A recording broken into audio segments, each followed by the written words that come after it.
So thank you, Tina, for your question. I think what we've done for 724 job roles, which in some sectors, for example, gems and jewelry, it accounts for 95% of the workforce. But by 31st of March next year, for 21 sectors, we would have mapped 90%, 95% of the job roles and actually brought out competency standards.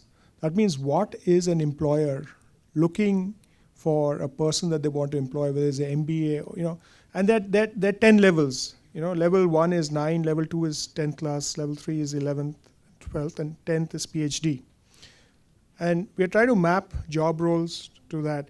And the only difference that we've gone from Jagdish's X plus 2 and 3 is not necessarily X plus 2 or 3, but even Y plus something. So we are trying to actually move the denominator down also. And this has been done in partnership with industry. So in the Retail Association of India, to actually talk about is saying what do we need as customer service associates, cashiers, what are the standards that are required. And interestingly, we are saying that people can actually train to these competencies. You need not be a graduate or something like that. Now in the MBAs and hotel management, there are two different areas. What we are finding is that the job that a person wants an MBA to do is not necessarily what the MBA teaches him to do. Okay? So how do we bridge that gap, right? And I'm actually, and Shiv didn't, he should have actually made a disclosure because he's very closely associated with IMA when he answered that management college thing. But we are working with IMA and the management colleges to actually align their courses so that if anybody coming out from that. The other problem is that because, and that's really an HR group problem, we tend to only focus on the top 10, 15 or 20 colleges, right? And for those of you who are very interested, there's some very interesting studies done by Aspiring Minds, which is on the website, both for the engineering students and the management students and hotel management students, saying that which are the other colleges are producing equally good people, but are on dark side of the moon for corporate India. And if you reach out to them and work with them, and some of the leading IT companies and other companies have actually started, So, I mean, that's what's actually going to change. And hopefully, the standards being developed by NSDC or the competency standards developed by NSDC are not being developed by NSDC. So industry is getting together, the employers are getting together, and it has to be validated by a certain percentage of employers, and then it's put out in the open to do that. And unlike the college curriculum or other curriculum, if any organization wants to add on an occupation standard or train to them, it is done. And we give this to training partners. So we have currently 139, we approved 10 more yesterday in our board meeting. So 139 training partners and 31 sector skill councils. So if anybody, including Pfizer or if say Tech Mahindra, wants to employ people, if they give us the spec of the person, we can deliver that person to you. And we only expect you to do few things, right? And if industry and HR actually looks at it that way, and it's not competition to Monster because Monster works in that space where it's 4 times that, but we're saying if you want to employ a person, you give the training organization a 1 month's salary as placement fee. If the person stays with you for 6 months, you give him an incentive of what he spent on training. If you start doing these small steps, you'll find a complete turnaround in the number of people who want to join your organization, and then they'll seek you out. But currently, like Shiv said, that investment in training and education is less than the salary that you give them. So, they're not attracted. So if you can change that equation by either making the cost of training lower or increasing salary, the choice is yours. You can actually change that equation all over. Just to build on that, one of the initiatives that we have taken is we have a property called Monster College, which moves to the undergraduate. So that means, taking Dileep's point, the philosophy is that there are only good students, there are no good colleges. It's a student which makes the college, right? So in the engineering grade or the MBA grade, let's talk about a college which is on the rank of 1999, okay, out of 2000.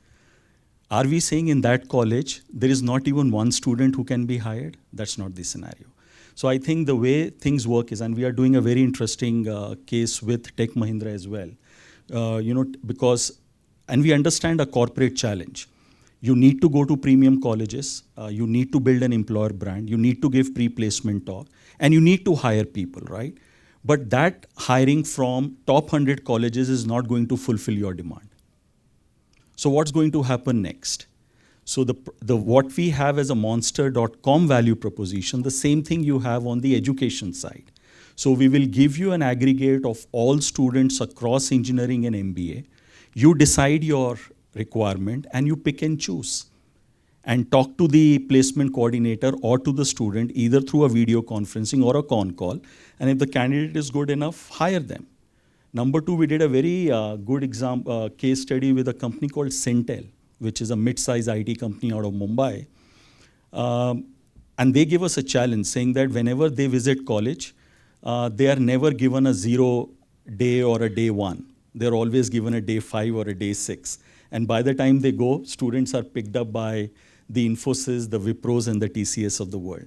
So we said, fine. We took their screening test, digitized it, ran it over 1,500 engineering colleges. 130,000 students applied. They shortlisted, I think, 15,000. They gave offer letter to 2,000 in a span of 6 weeks, which was taking them 7 months to fulfill the same process. So I think what we require is a little bit of openness from the organizations, little bit of experimentation, little bit of understanding of your needs and challenges, and the solution is just right there. No, from our perspective, I think we are a business which is trying to drive a high growth trajectory. We require people. I'm not trying to play down people on any impact. So because we handle only the brand and the IT and the digital marketing side of it. So I'll give you a specific example. We were looking for talent in digital marketing, and because it's such a new domain, there was no talent available in digital marketing per se. The people who had experience did not have the competency.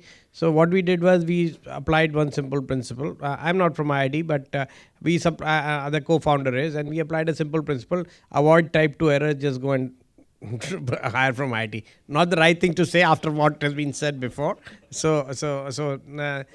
not always good to be politically right, but I'm being politically wrong. But if you have to deliver results and deliver 3x growth, you can't be politically right. So I think we went politically wrong, but we went business right. So sometimes those things are done, and sometimes for IT, our core IT business, the guys who write the .com code, etc., which is .NET code, which is more a business which is there. We almost always hire, and our best of talent comes from the smallest of the towns. There are people from Aligarh to Muzaffarnagar to those parts of the world, and they pick it up. So it depends on what you are looking for. Business need not be always particularly right, but it has to solve a problem. So we solved a problem in our own way.